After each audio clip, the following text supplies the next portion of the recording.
Chapter 5. The next soul to be collected was of an old man who had just turned 100 a few weeks ago. He lived in a small but beautiful house. He lived alone with just a nurse to take care of him.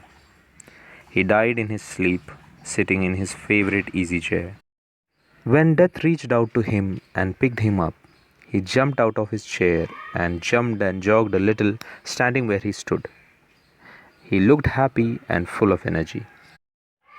"Sorry," he said, dialing down his excitement. "It's been a long time I have moved like this." To which the angel smiled. For the old man, death was a beautiful angel with glowy white wings and a shining golden armor. He then came close to the angel and said, "Okay, I'm ready." It was rare that death came across someone who was happy about dying. It was rare that death came across someone who was happy about dying. Now, normally, with such people, death would be silent, as the soul too would be quiet. And he loved the rare silences he got during his tiring and thankless job.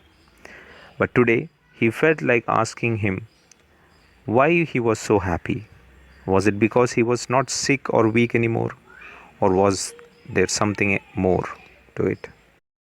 As they started moving, and Death was about to ask, the old man asked, "So, why did it took so long?" Death turned towards the man.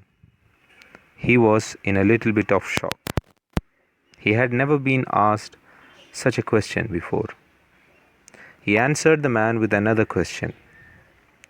"What do you think is the importance of death to the living?" The old man smiled and, after thinking for some time, answered, "I think that death is what completes life. It's the end to our story on this world and the beginning of something even bigger.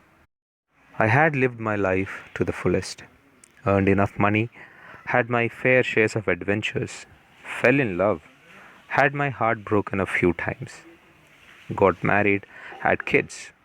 I saw them grow and succeed, lost some of my loved ones along the way, got to see my grandchildren. Although they are in Canada, I know my kids and their families love me. Although I died alone like we all do, I know that I will have many teary eyes at my funeral. I will be remembered. Isn't it enough? Isn't that what we want from life? I have completed my journey. I am at peace." Death was astonished with the answer. He couldn't believe his ears.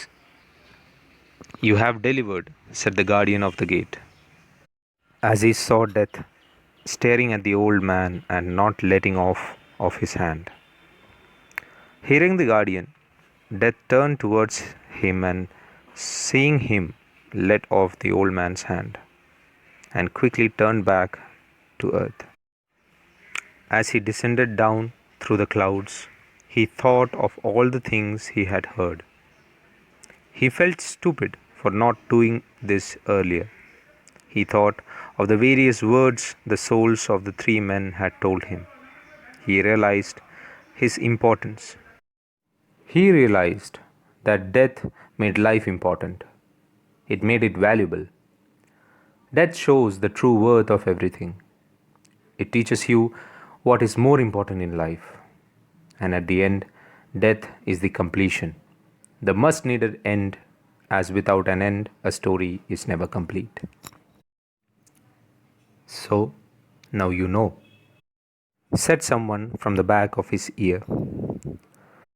He quickly turned around but couldn't see anyone. He then turned to the sky and smiled, as he knew who it was. "Thank you, my lord, thank you," he said in his heart, and went down to collect the next soul waiting for him to be transported.